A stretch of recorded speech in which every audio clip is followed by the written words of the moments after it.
I know that you've gotten a lot of attention from the Israeli Times or the Times of Israel and for Jewish presses. I know you got a lot of attention in California and Los Angeles from Iranian communities.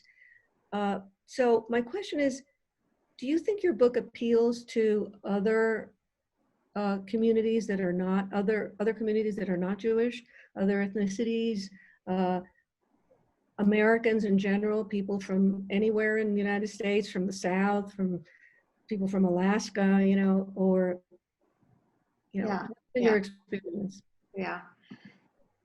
When I wrote the story, I felt the specificity of it all. And I really didn't know if other people would relate to it. And to my shock and delight, I discovered it has international appeal.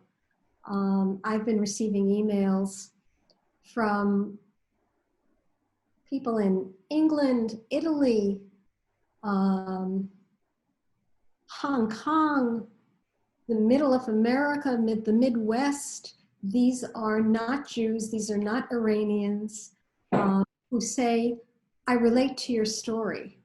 And it really was surprising for me. And I had to stop and think, how come? How come? Because I didn't think anyone in this world ever had my mother or my father. How could they say I relate to your story? But I realized it's the American story.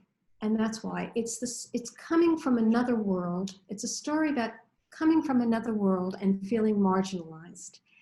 And I think anyone who has ever felt different in any way, in any shape or form, would be able to identify with aspects of the story. I could pass as an American just as you could, Sue, but I always felt like an outsider, just like you did. I think this was really our draw to one another in college, even though we never articulated it this way. But whenever I'm with Iranians, I feel American. When I'm with Americans, I feel Iranian. I'm in some no man's land, which is actually wonderful. It's actually very good because you're an outsider all the time, which gives you perspective and I think helps you see things more clearly. And I think people who have felt different, be it their ethnicity, their religion, their gender, whatever it may be, find this book interesting. I felt weighed down by values belonging to another culture. And over time, I had to sift through those values and decide what I needed to hold on to and what I needed to discard. And it had to be a careful, selective process.